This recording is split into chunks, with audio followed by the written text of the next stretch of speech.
हम्म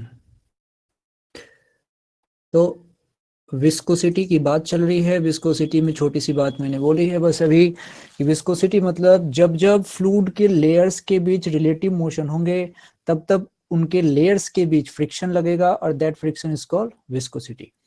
अब सिंपल सी बात यह है कि ये हमारे एनएलएम वाले फ्रिक्शन से अलग कैसे है। तो एनएलएम में जो तुम फ्रिक्शन की बात कर रहे थे वो फ्रिक्शन बड़ा अच्छा था, वो वेलोसिटी पे डिपेंड नहीं कर रहा था। न्यूटन्स लॉ में जो तुम फ्रिक्शन पढ़ते हो वो वेलोसिटी पर डिपेंड नहीं कर रहा था। लेकिन यहाँ जो तुम फ्रिक्शन पढ़ने वाले हो, जैसे अभी थोड़ी देर के बाद तुम एक लॉ पढ़ोगे जिसको हम बोलते हैं स्टोक्स लॉ। यहाँ पे थोड़ी देर के बाद तुम पढ़ोगे स्टोक्स लॉ। अच्छा, स्टोक्स लॉ, इसकी खासियत बताता हूँ। ये सिर्फ और सिर्फ स्फेरिकल बॉडी पे लगता है, ये सिर्फ और सिर्फ स्फेरिकल बॉडी पे लगता है। अच्छा, जब लोगों ने इसका फॉर्मूला ड्राइव किया तो उनको लगा कि ये होता है 6 पाई और ये eta R V, 6 pi eta R V. यहाँ पे ये बड़ा अच्छा है। इसमें देखो, अगर तुमने वेलोसिटी बढ़ाई तो ये जो फ्रिक्शन यहाँ लग रहा है ये फ्रिक्शन भी बढ़ेगा, ये फ्रिक्शन भी बढ़ेगा। मतलब हम जब बात कर रहे होते हैं फ्लूइड फ्रिक्शन की तो फ्लूइड फ्रिक्शन वेलोसिटी डिपेंडेंट होता है। ये बात समझ में आनी चाहिए कि मेन बात यह है कि जब जब हम फ्लूइड फ्रिक्शन की बात करेंगे तो फ्लूइड फ्रिक्शन यानी कि विस्कोसिटी ये वेलोसिटी पर डिपेंड करेगा, ये वेलोसिटी डिपेंडेंट है। ये चीज समझ में आनी चाहिए। मैं मैक्सिमम चीजें तो देखो लिख देता हूं, लेकिन तुमको अगर लगे कि कोई चीज तुम्हारे लिए काम की है और मैं उसको नहीं लिख रहा हूं तो आप खुद से उसको लिख लिया कीजिए, ऐसे आप बहुत समझदार हैं, कोई दिक्कत वाली बात नहीं। अच्छा, तो पहली बात तो इसका हमने डिफरेंस समझ लिया कि न्यूटन्स लॉ वाले से ये अलग कैसे है। अब थोड़ा सा जब न्यूटन की बात चली है तो न्यूटन ने कहा था कि जो रियल फ्लूइड होते हैं वो लेयर्स के बीच में ट्रेवल करते हैं, जो रियल फ्लूइड होते हैं वो लेयर्स के बीच में ट्रेवल करते हैं। जैसे जैसे मान लो ये मैं एक रिवर बनाने की कोशिश कर रहा हूँ, ये रिवर बनाने की कोशिश कर रहा हूँ और इस रिवर में तुम सोचो इसके इस रिवर के अंदर ऐसे ऐसे पानी फ्लो कर रहा है बहुत बढ़िया तरीके से, इस तरीके से। ये इसका हम डेप्थ दिखाने की कोशिश कर रहे हैं। सबसे बॉटम मोस्ट पे ये जो है नीचे का इस पोर्शन को हमने कहा बॉटम मोस्ट। ठीक है भाई, तो सबसे बॉटम मोस्ट में जरा सोच के देखो, यहाँ पे जो वेलोसिटी होगी ये लगभग लगभग जीरो होगी।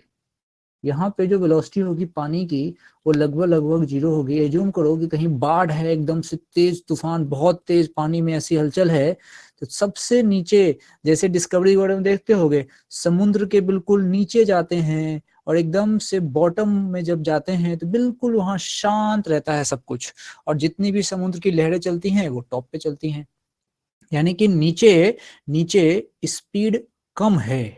अच्छा, यानी कि जो लेयर सबसे नीचे है उसकी स्पीड कम है। मैं जैसे जैसे ऊपर बढ़ता जाऊंगा तो जो लेयर्स बनेंगे उनकी स्पीड बढ़ती जाएगी। मैं ऊपर जाऊंगा तो ज्यादा स्पीड।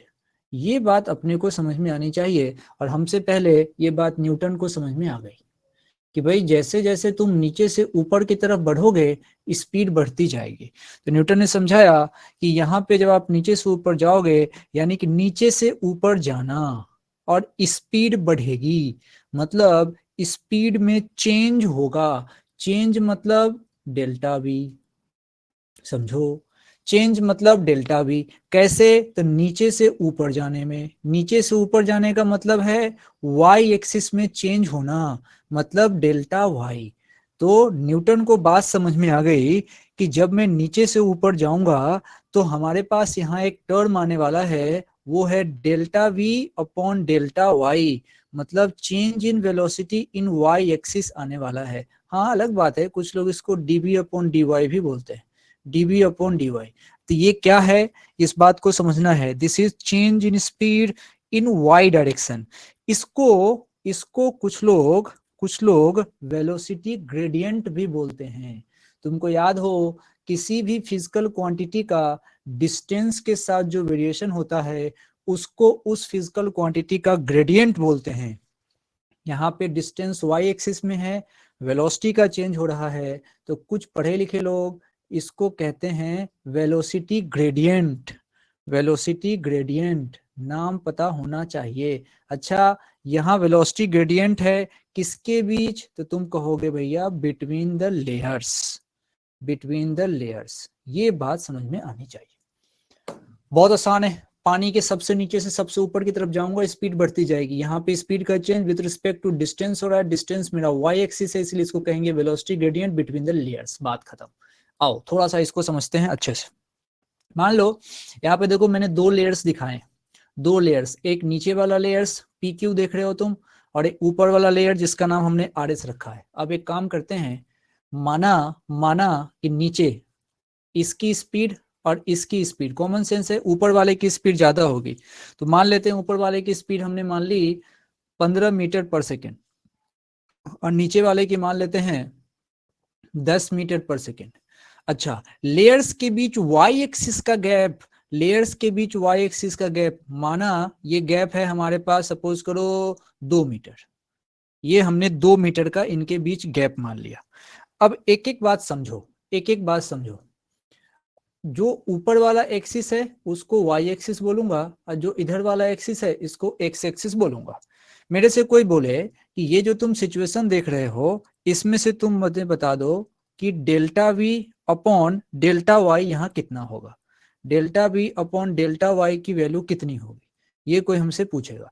तो डेल्टा वी बड़ा सिंपल है, ऊपर का हमारे पास 15 और ये 10, और नीचे जो डेल्टा वाई है वो क्लियर दिख रहा है 2, तो यही हमारा आंसर आ गया। ये कितना आ गया हमारे पास 5/2, 5/2। अच्छा, अब इसी चीज को बस समझना है, यही चीज अपने को समझ में है, समझना है। अभी मैसेज आ रहा है, सर आज मैं क्लास नहीं ज्वाइन करूंगी, मम्मा का बर्थडे है। 2 दिन पहले इनका बर्थडे था, आज मम्मा का बर्थडे है, बढ़िया है। फिर पापा का बर्थडे आएगा, फिर भाई का बर्थडे आएगा, और इसी बीच में एग्जाम आ जाएगा, तो फिर मजा आ जाएगा। ठीक है भैया, रिकॉर्डिंग तो मैंने लगा ही दी है। चलिए, ये रिकॉर्डिंग भी बड़ा मतलब ये इतना मजेदार है कि अब देखो मम्मा का बर्थडे भी मनाया जाएगा इसी टाइम में, क्लास के टाइम में, एकदम चुन के कि हाँ भाई 9 बजे से एग्जैक्टली केक कटिंग करेंगे अपन 9 बजे। चलिए ठीक है, अच्छी बात है, मम्मा को हैप्पी बर्थडे। आओ समझते हैं इस चीज को। अगर मुझे समझ में आ गया delta we upon delta y, तो हमारा काम यहाँ से चल जाएगा, इसमें से हम आगे बढ़ सकते हैं, कोई दिक्कत वाली बात नहीं है। मेरे ख्याल से दोबारा समझाने की जरूरत नहीं है, दोबारा समझाने की जरूरत हो तो बताओ, एक बार और लिख दूं, नहीं तो इसको हटाऊं। सब क्लियर है? हाँ ना कर दो भाई। दिक्कत है कोई? Any problem, any problem, any problem? No sir, no sir, no sir, no sir. ठीक है, तो जब कोई दिक्कत नहीं है तो इस चीज को हटाया जाए। अब जरा समझते हैं कुछ काम की बात कि यहाँ पे क्या क्या चलने वाला है। तो कुल मिला के न्यूटन क्या समझाना चाहते थे? न्यूटन कहना चाहते थे कि अब ये भैया लेयर्स के बीच जो फोर्स लग रहा है, ये फोर्स कुछ फैक्टर पे डिपेंड करता है। सोच के देखो, ये एफ डिपेंड करता है जो उसका एरिया होता है, एरिया ऑफ कॉन्टेक्ट। ए का मतलब है area of contact, area of contact, ये न्यूटन ने ऑब्जर्व किया, एरिया ऑफ कॉन्टेक्ट, कॉन्टेक्ट। अच्छा, दूसरा ऑब्जर्वेशन उनका था, दूसरा ऑब्जर्वेशन उनका था कि ये फोर्स प्रोपोर्शनल होता है delta we upon delta Y के। किसी किसी किताब में डेल्टा एक्स भी रहेगा, किसी किसी किताब में डेल्टा एक्स भी रहेगा, तो वहां से घबराने की बात नहीं है, वो बस ग्रेडियंट की ही बात कर रहा है, delta we upon delta Y. अब दोनों को कंबाइन कर दोगे, अब जरा देखो मजेदार बात, अब जैसे ही तुम इन दोनों को कंबाइन करोगे, और जैसे ही कंबाइन करके इक्वल्स टू लगा देना, और इक्वल्स टू लगाओगे ना तो एक कांस्टेंट ऐड करना पड़ेगा जिसको ये बोलते हैं, नाम इनका ईटा है। ये आ गया ईटा ए, और साथ में आ गया हमारे पास, कुछ लोग इसको डी भी बोल देते हैं, कुछ लोग इसको डेल्टा भी बोल देते हैं, तो डेल्टा वी अपॉन डेल्टा ये रहा वाई। ये फॉर्मूला आपको याद रहना चाहिए, ये फॉर्मूला आपको समझ में आनी चाहिए। याद रहना चाहिए, ये याद होना चाहिए। ये न्यूटन ने कहा था भाई, this is called Newton's law of viscosity.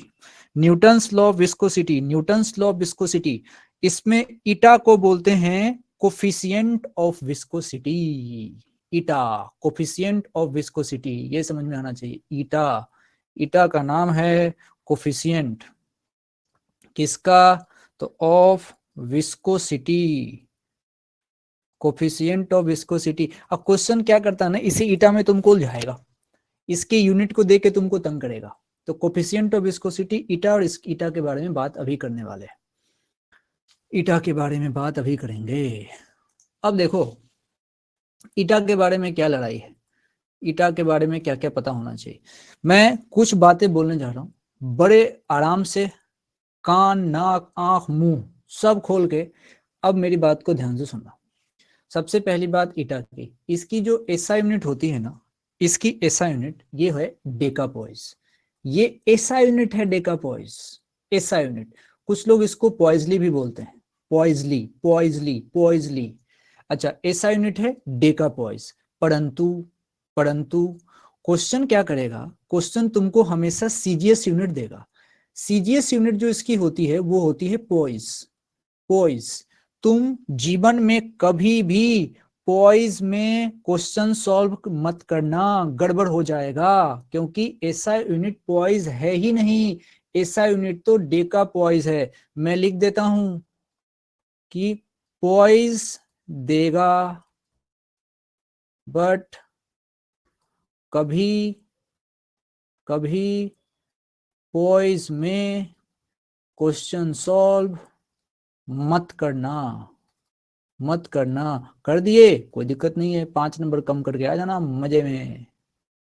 मत करना, कभी भी पॉइज में क्वेश्चन सॉल्व मत करना, हमेशा उसको डेका पॉइज में कन्वर्ट करो। जैसे जैसे कहीं भी पॉइज दिया रहे, जैसे मान लो किसी ने कह दिया एक पॉइज, एक पॉइज का मतलब होता है 1/10 डेका पॉइज, 1/10 डेका पॉइज, एक पॉइज का मतलब। अच्छा, मान लो क्वेश्चन ने कहा कि भाई 10 - 2 पॉइज, तो तुम पहले यहां पे अलर्ट होना, यहां अलर्ट होना, इसको लेके सॉल्व मत करना, स्टॉप। अब तुम क्या करना, इस 10 - 2 को एक बार और 10 - 1 से मल्टीप्लाई कर देना, और इसको तुम 10 - 3, और ये 10 - 3 को तुम बोलोगे डेका पॉइज, और इस डेका पॉइज को लेके तुम क्वेश्चन सॉल्व करो। इस बात को बस अलर्ट रह लिए, बाकी तो देखो फॉर्मूला बेस्ड क्वेश्चन रहता है, कोई तुमको परेशान नहीं कर सकता। बस ये है कि पॉइज देगा मगर लेने का नहीं। आओ इस क्वेश्चन को करते हैं। ये क्वेश्चन है, पढ़ लीजिए, अच्छे से पढ़ लीजिए, अच्छे से पढ़ लीजिए। मैं भी पढ़ देता हूं जोर जोर से। कह रहा है large wooden plate of area 10 m² floating on the surface of a river is made to move horizontally with a speed 2 meter per second by applying a tangential force. Photo बनाना पड़ेगा, फोटो, इतने का पहले photo बना लो। फिर कह रहा है river is 1 metre deep, river is 1 metre deep. खुद से पढ़ के फोटो बनाओ, 2 मिनट कोशिश करो, फिर मैं कर दूंगा।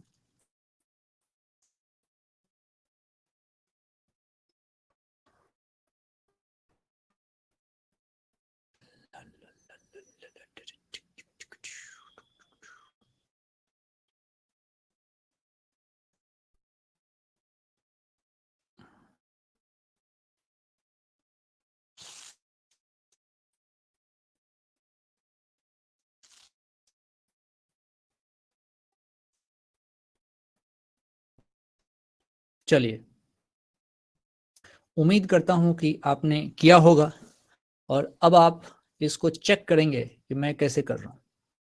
कृपया चेक कीजिए, देखिए क्या कह रहा है। मानिए ये रिवर बेड, रिवर बेड मतलब सबसे नीचे का हिस्सा रिवर बेड कहलाता है। रिवर बेड, ये है बात। अच्छा, इससे कह रहा है कि इस रिवर बेड से आप ऐसे चलो और if the river is 1 metre deep, ठीक है भाई, तो ये जो होगा ये 1 मीटर होगा। अच्छा, उसके बाद एक वुडन प्लेट कुछ इस तरीके का अपने को ऐसे इसके ऊपर मानिए इस तरीके से रखा हुआ है, ठीक है। कलर अब चेंज कर लेते हैं, जरा सोचो। अब यहां पे इसका जो एरिया है ये 10 मीटर स्क्वायर का है, ये 10 मीटर स्क्वायर का इसका एरिया है, ये फ्लोट कर रहा है हॉरिजॉन्टली, ये फ्लोट कर रहा है, ठीक है भाई।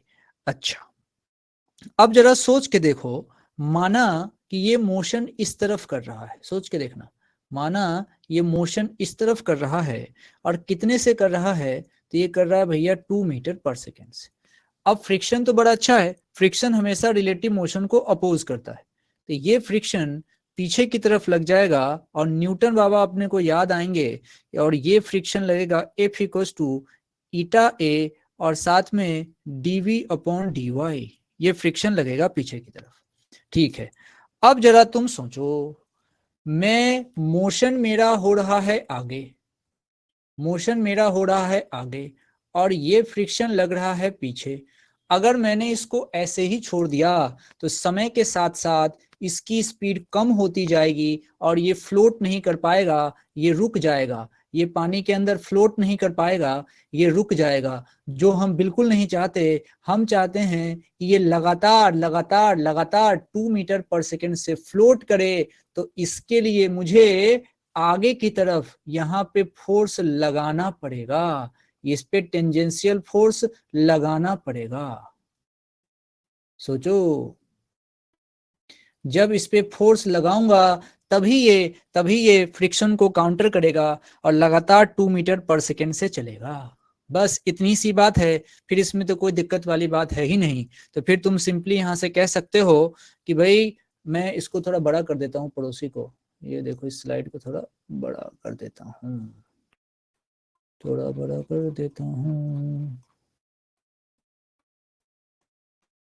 अरे भैया किधर चला गया, आओ आओ आओ आओ आओ आओ आओ, हाँ ये देखो। तो ये है कहानी भाई। अब क्या है, मजा है। हम जानते हैं कि एफ टी आगे लग रहा है, तो ये रहा तुम्हारा एफ टी और पीछे तुम्हारा लग रहा था न्यूटन बाबा का फोर्स, यानी कि ये मेरे पास पीछे लग रहा था फ्रिक्शन फोर्स, यानी कि ईटा ए, और साथ में लग रहा था डीबी अपॉन डी वाई, और बराबर मास उस ब्लॉक का इनटू ब्लॉक का एक्सलेरेशन लिखते, लेकिन हम चाहते हैं एक्सलेरेशन नहीं हो, कांस्टेंट से चले, तो ये जीरो। तो जो मेरा एफ टी जो मुझे लगाना है वो आपको दिख रहा होगा, eta A DB upon D Y. आप डीबी अपॉन डी वाई बोलो या delta B upon delta Y, बात बराबर है। हाँ अभी तो का सब लोगों ने लिख दिया, बहुत लोगों ने लिख दिया 0.0। अब मैं लिखता हूं भाई, देखना क्या मैं सही हूं। सबसे पहले ईटा, ईटा ईटा ईटा, ईटा क्वेश्चन में 10⁻⁻² पॉइज है, जो मैं नहीं लूंगा, तो मैं इसको 10⁻³ कर दूंगा, बात खत्म। यहाँ पे गड़बड़ हो जाती है, गड़बड़, गड़बड़ अलर्ट, ये गड़बड़ अलर्ट है, यहाँ गलती होती है। अब आ जाओ भाई, एरिया, एरिया का तो ठीक है, इसने 10 मीटर स्क्वायर पहले से कन्वर्ट करके दिया। Oh, delta B upon delta Y, देखो डेल्टा बी ऊपर का 2, नीचे का 0, और ऊंचाई कितनी इसकी 1, बस हो गया। जब इसको सॉल्व करिएगा तो वही आपका आता है 2 × 10⁻², ये क्या आएगा भैया, न्यूटन। ये है आंसर, सही पकड़े हैं। अनागेस्ट का आया है 2 × 10⁻², अना मतलब अनामिका होता है। देबा, देबा सरिया तो आ गई, अभी तो मम्मी का बर्थडे मना रहे थे, कैसे आ गए, मम्मी का बर्थडे छोड़ दिया, मम्मी का बर्थडे छोड़ दिया, मम्मी का बर्थडे मना लेना थोड़ी देर के बाद। अरे ऐसे नहीं, मम्मी को हैप्पी बर्थडे मेरी तरफ से बोल देना, अब मुझे लगा तुमने क्लास की टाइमिंग और बर्थडे की टाइमिंग एक ही रखी है। कोई बात नहीं, थोड़ी देर के बाद मम्मी का बर्थडे मनेगा भाई। चलिए, नहीं नहीं सॉरी, क्या तो खुशी की बात है। चलिए चलिए चलिए चलिए चलिए, अब इस चीज को आराम से हम समझ सकते हैं, बढ़िया, इसमें कोई टेंशन वाली बात नहीं है। बढ़िया बढ़िया बढ़िया बढ़िया बढ़िया। आओ, अब मैं तुमको थोड़ा सा, चलो एक और सवाल दे देता हूँ, फिर आते हैं इस पे।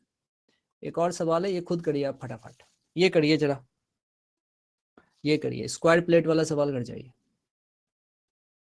Square plate of 1 meter side moves parallel to a second plate। जल्दी, मैं देखता हूँ कितना फास्ट आंसर आ सकता है, फास्ट फास्ट।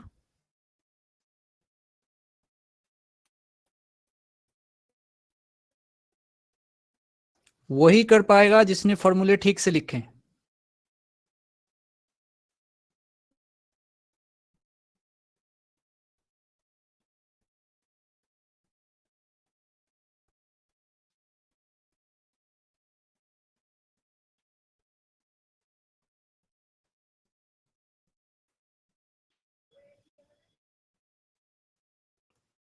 देखो, चलो मिलाओ मेरे साथ।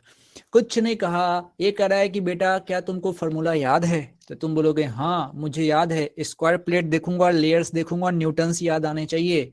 न्यूटन याद आ गए, F equals to eta A, और साथ में DB upon D Y, DB upon D Y. बस अब एफ की वैल्यू, एफ की वैल्यू इसने कहा है कि ये देखो भैया विस्कस फोर्स लग ही रहा है 2 न्यूटन, एफ की जगह 2 ईटा, सारा खेल ईटा का है। ईटा इसने कहा है 0.1 पॉइज लू, मैं बोला बकवास है, 0.01 इसने कहा है, लेकिन मैं इतना लूंगा नहीं, मैं तो इसको भी 10 से डिवाइड कर दूंगा, तब समझदारी होगी। और उसके बाद से एरिया, एरिया कह रहा है कि भाई साइड 1 मीटर है, तो 1 मीटर है तो 1 का स्क्वायर होगा, ऐसे 1 ही होगा, लेकिन लिख देते हैं एक बार, DB upon D Y, DB upon D Y, समझदारी समझदारी। डीवी वेलोसिटी का चेंज नीचे से लेके ऊपर तक में, अच्छा 2 प्लेट है तो उसमें चेंज कितना है, 4 मीटर पर सेकेंड, मतलब ये पक्का पक्का 4 - 0 होगा, डायरेक्ट 4 लिख देता हूं। और नीचे लंबाई, लंबाई मतलब देखो ये पूछा है thin layer of water exist between the plates, find the distance between the plates.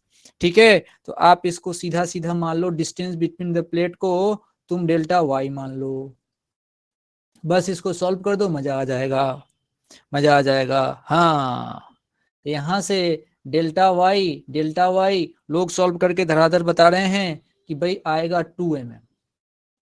ठीक है, बढ़िया है, कोई समस्या वाली बात नहीं है, कोई समस्या वाली बात नहीं है। 2 × 10⁻³ सही बात है, सही बात है। देखो फॉर्मूला बेस्ड सवाल इसमें आएगा, अगर विस्कोसिटी से बात आएगी तो फॉर्मूला बेस्ड सवाल की आएगी, अगर न्यूटन्स लॉ को टच करेंगे तो परेशान बस कर सकते हैं ईटा की यूनिट को चेंज करके। लेकिन लेकिन सबसे ज्यादा परेशानी कहां से होती है, तो सबसे ज्यादा परेशानी होती है जब अगला सेक्शन आएगा, Stokes law. Stokes law, Stokes law को थोड़ा समझदारी से समझने की आवश्यकता है। स्टोक्स लॉ, पहली बात मैं तुमको बता दूं, सारे लॉ की तरह ये भी एक सिंपल लॉ है, लेकिन ये बड़ा अच्छा लॉ है। ये कहता है कि मैं तो सिर्फ स्फेयर के लिए वैलिड हूं, स्फेयर के लिए वैलिड हूं, और स्फेयर की बात अगर होगी, तब अगर तुमसे कोई फ्रिक्शन पूछेगा तो तुम कहोगे 6π∗RV, 6π∗RV, 6π∗RV। ध्यान से इस बात को समझना है, इसमें कोई इफ बट क्या चो नहीं, ये तुमको याद होना चाहिए। क्यों, कहां, कैसे, किस लिए, ये नहीं पूछा जाता है हर चीज में, ये याद होना चाहिए, ये बस, इसके डेरिवेशन नहीं चलते। 6π∗RV, 6π सब पहचान में आ रहा है, सब पहचान में आ रहा है, 6 पहचानते हो, पाई पहचानते हो, ईटा पहचान गए, आर रेडियस होगा उस स्फीयर का, और वी उसकी वेलोसिटी होगी जिससे वो चल रहा है। वो कॉपी में पहले लिखो 6π∗RV, 6π∗RV, 6π∗RV, 6π∗RV। सही है सही है सही है सही है सही है, चलिए लिख लिया सबने। अब आराम से मेरे साथ टर्मिनल वेलोसिटी को समझो, मेरे साथ टर्मिनल वेलोसिटी को समझो। टर्मिनल वेलोसिटी को समझने से ही बात बनेगी, ध्यान से बात को समझना। टर्मिनल वेलोसिटी, चलो पहले तुमको एक फोटो दिखाता हूं। ये मैंने 4 बातें टर्मिनल वेलोसिटी के साथ लिख दी है। ये क्या है वो छोड़ देते हैं, चलो पहले मैं समझाता हूं आपको, फिर बात करेंगे उसके ऊपर। आओ फोटो देखते हैं। कभी तुमने सोचा है कि बारिश जब होती है तो बारिश तो बड़ी ऊंचाई से होती है, ठीक है, और जी भी नीचे लगता है। अब बारिश की बूंद भी नीचे आ रही है, तो बारिश की बूंद की वेलोसिटी भी नीचे की तरफ और एक्सलेशन जी भी नीचे की तरफ।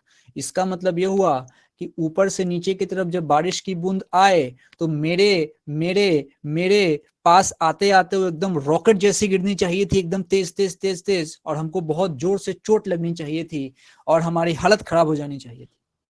दूसरा, तुम सोचो, जो आदमी किसी मान लो छत पे खड़ा है और एक मेरा दोस्त जमीन पे खड़ा है, तो दोनों को बारिश की स्पीड अलग अलग फील होनी चाहिए थी। सोच के देखो, सोच के देखो, क्योंकि बारिश अगर ऊपर से आ रही है तो छत वाला तो बादल के करीब है और मैं तो बादल से दूर हूं, नीचे खड़ा था, तो मुझे मुझे बारिश की स्पीड ज्यादा फील होनी चाहिए थी और छत वाले को कम फील होनी चाहिए थी। परंतु भगवान ऐसा करते नहीं है, दोनों को बारिश की स्पीड सेम फील होती। यही जादू टर्मिनल वेलोसिटी का है, यही जादू टर्मिनल वेलोसिटी का है जो आपको समझ में आना चाहिए। अब मैं कोशिश करता हूं कि आपको समझ में आ जाए, और अगर आपको आ जाए तो ठीक है, नहीं आए तो फिर करेंगे। ये मैं थोड़ा पानी डाल रहा हूं इसमें। मान लीजिए एक सिचुएशन समझते हैं। एक पत्थर लेते हैं, पत्थर नहीं, चलो आयरन का बॉल लेते हैं, आयरन बॉल। तुम चाहो तो लिख लो, consider iron ball, iron ball dropping in a liquid. मान लिया आयरन बॉल को ड्रॉप कर दिया किसी लिक्विड में। चलो पहले इस बॉल को नीचे डूब जाने दो, इस बॉल को नीचे डूब जाने दो। अब ध्यान से सुनो, अब कुछ मत लिखना, एक एक बात यहां सुनते रहना। देखो भैया, बॉल है आयरन का, तो नीचे पहली बात तो स्फेरिकल है, तो नीचे की तरफ जो फोर्स लगेगा वो लगेगा इसका mg। इसमें तो मुझे कोई दिक्कत ही नहीं है। और चूंकि मैंने इसको पानी में डुबा दिया, तो एक ऊपर की तरफ फोर्स लगता है जिसको तुम पहचानते हो बायंसी। बायंसी फोर्स ऊपर की तरफ लगता है। कुछ पढ़े लिखे लोग इसको अपथ्रस्ट भी कहते हैं, अपथ्रस्ट कहते हैं, ठीक है। अब जरा तुम सोचो, अभी थोड़ी देर पहले तुम पढ़ के आए हो स्टोक्स लॉ। स्टोक्स लॉ कहता है कि कोई भी स्फेरिकल बॉडी पे लगने वाला जो फ्रिक्शन होता है वो होता है 6 पाई ईटा आरवी। ओहो, इस ये तो स्फेरिकल ही तो है, इसीलिए इसीलिए ऊपर की तरफ फ्लूइड में यहाँ पे इस बेचारे को फ्रिक्शन फील करना पड़ेगा। और ये फ्रिक्शन कितना होगा, तो ये होगा 6 पाई और साथ में ईटा आरवी। तुम बोलोगे कि अभी तो हम न्यूटन वाला पढ़ के आए हैं कि eta A delta we upon delta Y. मैं बोलूंगा भाई वो लेयर्स के लिए था, जैसी ये स्फेरिकल बॉडी आ जाए तो 6 पाई ईटा आरवी होता है। बिल्कुल क्रिस्टल क्लियर बात है, कोई इफ बट वाली बात ही नहीं है। अच्छा, इसका मतलब ये तो चलो इतनी बात समझ में आ गई। अब जरा दिमाग लगाओ, अब जरा दिमाग लगाओ। धीरे धीरे धीरे धीरे इसका मोशन नीचे की तरफ होगा, नीचे की तरफ होगा। अच्छा, ये नीचे जा रहा है तो मोशन भी नीचे और इसका एक्सेलरेशन भी नीचे। समझो, समझो, इसका मोशन नीचे और इसका एक्सेलरेशन mg भी नीचे।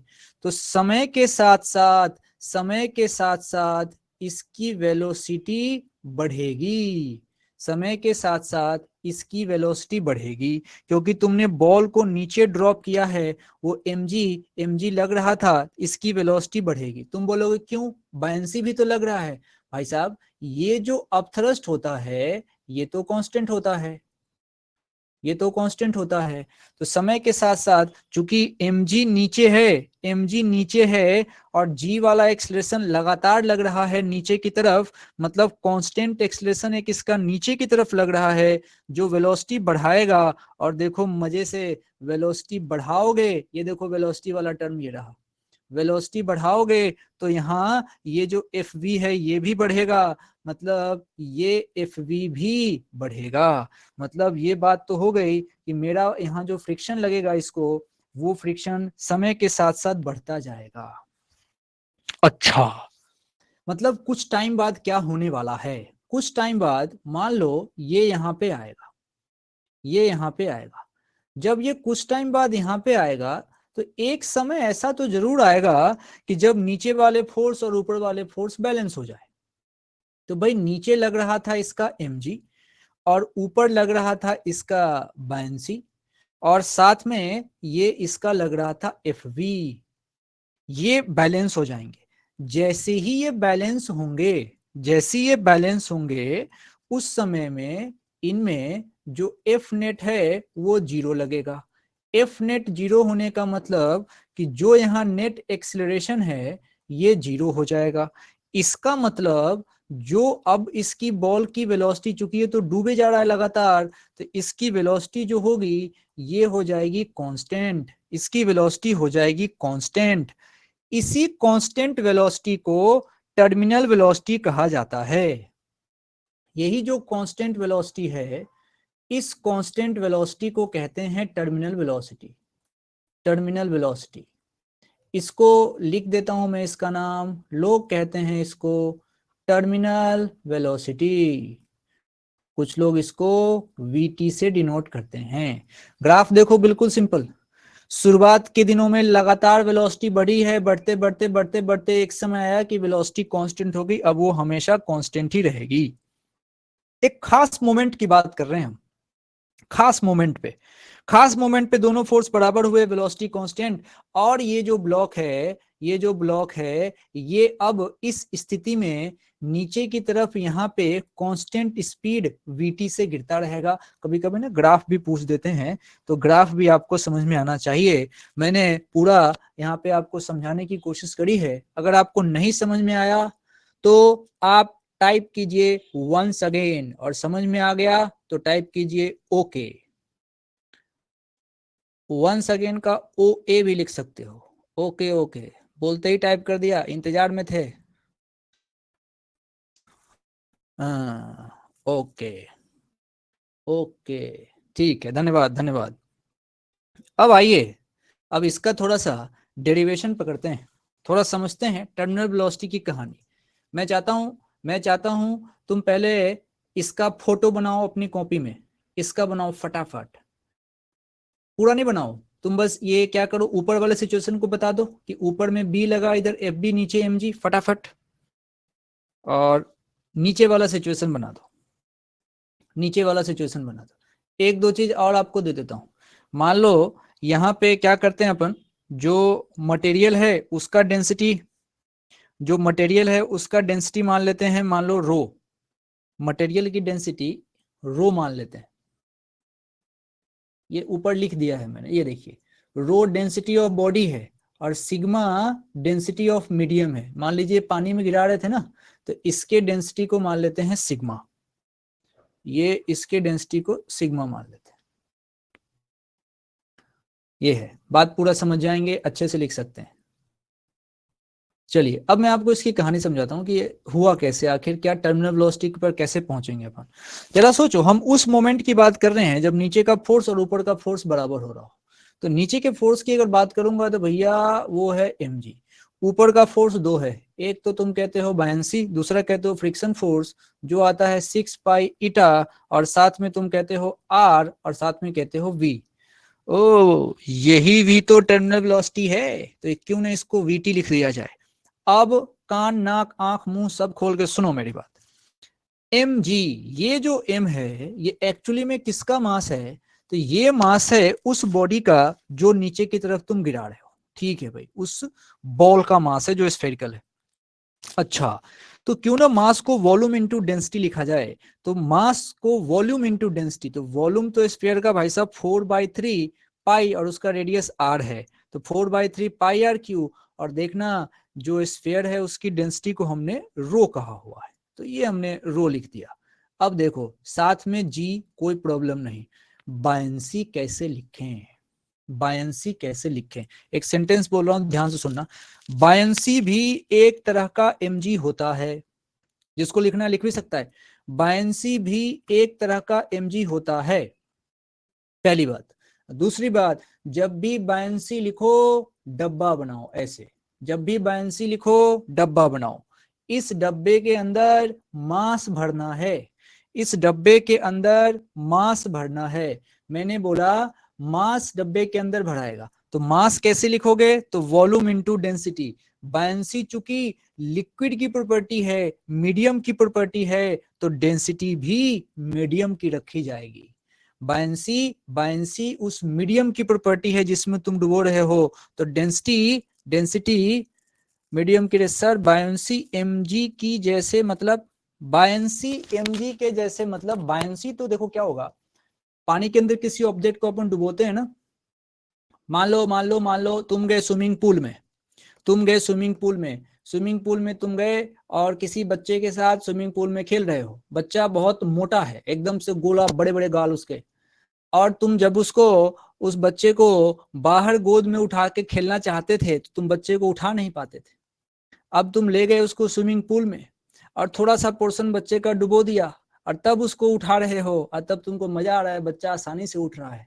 इसका मतलब है कि नीचे से पानी बच्चे के ऊपर, ऊपर ये पानी ऊपर इस बच्चे पे फोर्स लगा रहा है, और थोड़ा सा तुम उठा रहे हो, तो तुम यहाँ पे खुश होकर बच्चे को उठा पा रहे हो, क्योंकि पानी नीचे से ऊपर की तरफ लगाएगा, नॉर्मल टाइप। तो यही यही मैं कह रहा हूं कि ये mg है। हाँ यही है बात, यही है बात। तो अब इस बच्चे को हटाइए, यहाँ पे आते हैं, यहाँ पे आते हैं। ऐसे बायंसी अभी अगला लेक्चर उसी के ऊपर आने वाला है, लेकिन अभी शुरुआत हमने यहाँ से कर ली। अब यहाँ पे मैं लिखूंगा 4/3 पाई r क्यूब, लेकिन एक चीज में अलर्ट रहूंगा, डेंसिटी लिखने में। तो बायंसी तो लिक्विड की प्रॉपर्टी है, तो लिक्विड की डेंसिटी लिखी जाएगी जिसका नाम हमने सिग्मा दिया है। बस अब तो हो गया। अब उसके बाद से हमें यही लिख देना है 6 पाई ईटा आर वी नहीं वी टी, चूंकि टर्मिनल वेलोसिटी है। बस अब हो गया, इसको इधर उधर कर देना है, मजा आ जाएगा। तो थोड़ा सा इसको सॉल्व कर देता हूँ, ऐसे आवश्यकता अब आगे के सोल्यूशन की नहीं है, लेकिन फिर भी 4/3 ले लीजिए, यहाँ से पाई आर क्यू ले लीजिए, यहाँ से जी ले लीजिए। तो यहाँ से आप एक काम करिए, रो में से सिग्मा हटा लीजिए, तो यहाँ पे पकड़ लो इसको 6 पाई। अब उसके बाद से ईटा आर वी टी ऐसे कर देना, वी टी ऐसे कर देना। अब जगह की कमी है, एक स्टेप डायरेक्ट लिख देता हूँ, वी टी इक्वल्स टू यहाँ से आएगा 2/9 आर स्क्वायर जी, उसके बाद रो माइनस सिग्मा, और अपॉन में आता है इसमें ईटा, अपॉन में आता है ईटा। तुम कहोगे इतना भयानक, अरे भयानक है, लेकिन सवाल बहुत आसान आता है। कैसे? वीटी पूछता है रेडियस के साथ प्रोपोर्शनलिटी, तुम कहोगे यार ये तो आर स्क्वायर होता है। तो सवाल ऐसे आता है। ये याद रहा तो कोई बात नहीं, अच्छी बात है, याद रहा तो खुशी की बात है। नहीं याद रहा भाई साहब, इसको जरूर ध्यान रखें। और फिजिक्स जो है इसकी वो समझ में आनी चाहिए, इसकी फिजिक्स ये है भाई। फिजिक्स समझने में कोई कष्ट है तो बताओ, और अगर बढ़िया है, समझ में आ गया तो ओके टाइप करो, आगे बढ़े। Okay okay okay okay okay okay okay okay okay, ठीक है भाई, ठीक है। फॉर्मूला जो काम का है उसको अपन समझ ही रहे हैं तरीके से, इस बात को समझने में बढ़िया है। क्या करें, एक इसमें से एक बढ़िया क्वेश्चन सोच के देखते हैं कि बढ़िया क्वेश्चन इसमें से क्या बन सकता है। थोड़ी बहुत ना एनर्जी की बात कर लेते हैं। ये क्या है, सवाल है, ये कर दो तो एक सवाल दिख रहा है, आंसर दिख गया, आंसर भगाओ भाई, आंसर नहीं दिखना चाहिए। हाँ ये कर लो, सवाल कर लो, एक सवाल कर लो।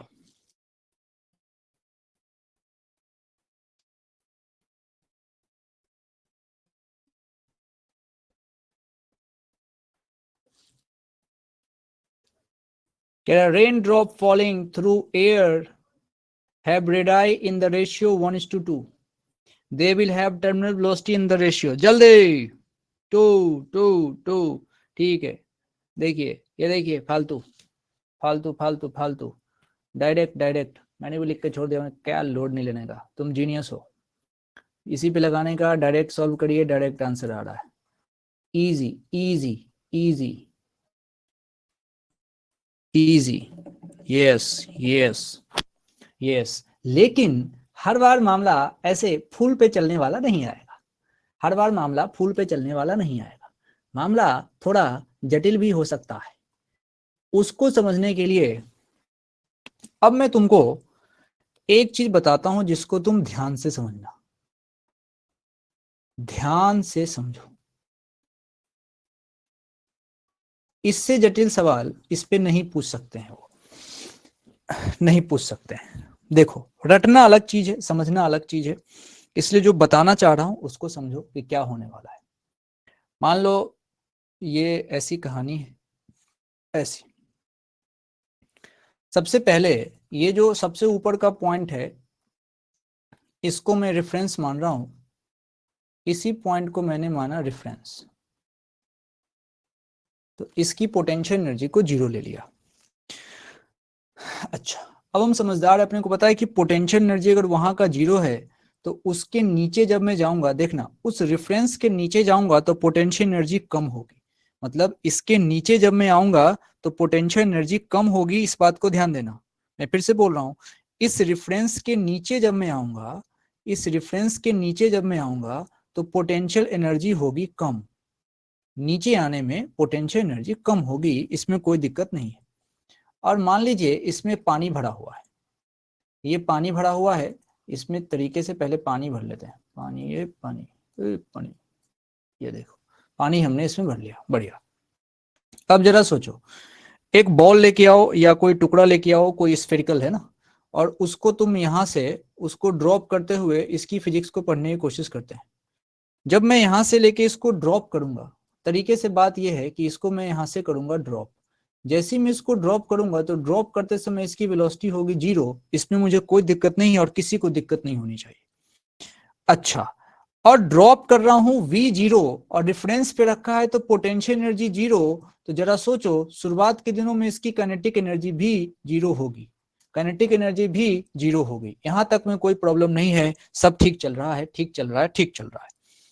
अब ये क्या होगा, ये नीचे की तरफ गिरते जा रहा है, गिरेगा गिरेगा, इसी रास्ते में नीचे की तरफ गिरता जाएगा। कुछ टाइम बाद की बात कर रहे हैं, कुछ टाइम बाद की बात कर रहे हैं। माना कुछ टाइम बाद ये यहां पे आ गया, कुछ टाइम बाद ये यहां पे आ गया। जरा सोचो, नीचे जब ये आएगा कुछ टाइम बाद, अभी टर्मिनल की बात नहीं कर रहा हूं, टर्मिनल से ठीक पहले की बात है, जब ये आएगा तो अभी शुरुआत में तो इसकी वेलोसिटी बढ़ेगी, शुरुआत में इसकी, क्योंकि ग्राफ अपने को पता है, पहले वेलोसिटी इसकी बढ़ेगी। अच्छा, वेलोसिटी बढ़ने का मतलब है कि इसकी काइनेटिक एनर्जी जो है ये बढ़ेगी, ठीक है भाई। और मजे की बात यह है कि ये रेफरेंस से नीचे है तो इसकी जो पोटेंशियल एनर्जी है वो कम होगी, जो पोटेंशियल एनर्जी है वो कम होगी, तो इसकी पोटेंशियल एनर्जी जो होगी ये होगी कम। ये देखो, ये इसमें भी हमको अभी तक कोई समस्या नहीं आई, सब कुछ ठीक चल रहा है। देखना, काइनेटिक एनर्जी बढ़ रही है और पोटेंशियल एनर्जी लगातार कम है। अब मैं कुछ टाइम बाद, अब मैं कुछ टाइम बाद मान लो यहां पहुंच गया और मैं अब पहुंच चुका हूं टर्मिनल वेलोसिटी के जोन में। मतलब यहां पे जब मैं आऊंगा तो जो वेलोसिटी है इसकी, ये वेलोसिटी हो गई कांस्टेंट। अब जरा देखना, वेलोसिटी के कांस्टेंट होते ही जो इसकी काइनेटिक एनर्जी है जो पहले बढ़ रही थी वो हो गई कांस्टेंट, लेकिन पोटेंशियल एनर्जी तो अब भी कम हो रही है। सोचो, तो शुरुआत के दिनों में पोटेंशियल एनर्जी कम हो रही थी लेकिन काइनेटिक एनर्जी बढ़ रही थी। चलो ठीक है, सब बैलेंस चल रहा था, लेकिन अब तो बढ़ने वाला खत्म ही हो गया, खत्म मतलब बढ़ने वाला तो कांस्टेंट हो गया और पोटेंशियल एनर्जी तो ऐसी कम हो रही है। इसका मतलब एनर्जी का लॉस हो जाएगा, बात समझो, इसका मतलब एनर्जी का लॉस हो गया, एनर्जी का लॉस हो गया। ये बात समझ में आई क्या, ये बात समझ में आई क्या? समझ में आए तो ओके टाइप करने का, yes, yes, okay, okay, okay, okay, okay, okay. हाँ, ये है बात, एनर्जी का लॉस हो गया। अरे, ये जो एनर्जी का लॉस हो गया, इसी को कुछ लोग कह सकते हैं कि भाई पावर का लॉस हो गया। कुछ लोग कहेंगे भैया पावर लॉस हो गया, एनर्जी लॉस बोले तो पावर लॉस। यहां से एक कॉन्सेप्ट आता है, पावर डिसिपेटेड। तो क्वेश्चन तुमसे पूछेगा पावर डिसिपेटेड, तो तुम कहोगे पावर डिसिपेटेड, ओहो वेलोसिटी की चर्चा हो रही है तब पावर पूछा है, तुरंत याद आया मैकेनिक्स कि यार वहां पे तो फोर्स डॉट वी होता था। ये कौन सा फोर्स? विस्कस वाला फोर्स, और ये वेलोसिटी, ये वेलोसिटी है भाई, ये वेलोसिटी और नीचे विस्कस फोर्स। अच्छा, यानी कि पी डिसिपेटेड को ना मैं पी लिख देता हूँ, और स्फेरिकल बॉडी है, ओके स्फेरिकल बॉडी है तो विस्कस फोर्स चाहिए। अच्छा, तो 6 पाई ईटा आर वेलोसिटी, और एक वेलोसिटी और है, ओके। यानी कि जो मेरा पी आया है, बाकी कांस्टेंट को साइड कर लें, तो ये मेरे पास प्रोपोर्शनल किसके आ गया, यहां से मैं पकड़ लेता हूं आर को, और ये v को और ये v को, तो एक तरफ r दूसरी तरफ वी स्क्वायर, r और वी स्क्वायर। अभी बात बनी नहीं है, देखो थोड़ा और दूर जाना है। फिर मुझे याद आएगा यार terminal velocity vt, vt proportional r square पहले से ही था, समझो vt, ये याद रखना है, ये याद रखना है, vt प्रोपोर्शनल r स्क्वायर, सोच के देखो vt प्रोपोर्शनल r स्क्वायर, अरे ये vt ही तो है, ये जो इसको तुम देख रहे हो ये VT ही तो है, VT ही तो है, VT ही तो है, VT ही तो है। तो इसका मतलब अब मैं इसको क्या लिखूंगा, अब मैं लिखूंगा पावर डिसिपेटेड प्रोपोर्शनल, पहला तो R, ठीक है भाई, उसके बाद VT, और VT भी, VT V R स्क्वायर के प्रोपोर्शनल है। तो ये तो इसका ऐसे हो जाएगा, सोचो क्या मैं सही हूं, गौर से देखो। अब जब तुम पावर डिसिपेटेड देखोगे तो प्रोपोर्शनल टू आर का पावर 5, ये पूछा गया सवाल है। लोग तो रट जाते हैं, लेकिन तुम जीनियस हो, तुमने समझ लिया, तुमने समझ लिया।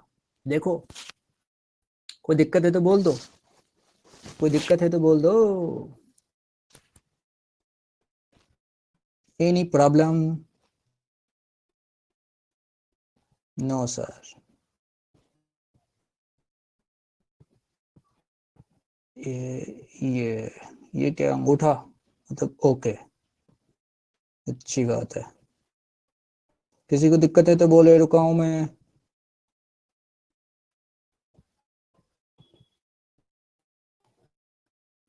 ठीक है,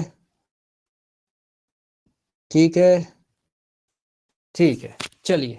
मतलब ये कुल मिला के ऐसी कहानी, आप पावर तक पहुंच सकते हो जब वेलोसिटी पूछी जाए, तो ये पूरी पिक्चर आपको पता होनी चाहिए। अरे कोई दिक्कत नहीं, जब मान लो तुमको जरूरत पड़े तो दोबारा पढ़ भी लेना है ऐसे। देखो यही सवाल जिसकी मैं चर्चा कर रहा था, this is the question, this is the question, you can read it. अब तो तुम बताओ सीधा आंसर, इसका आंसर ही ध्यान में गया तुमको?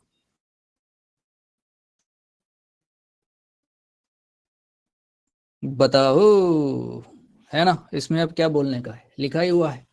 ठीक है भाई, तो ये r का पावर 5, इसी तरीके से बात यहाँ पे होती है, और ये बात आपको समझ में आ जानी चाहिए, ये बात आपको समझ में आनी चाहिए। तो इसका आंसर ये रहा, r का power 5, this is how we can solve it.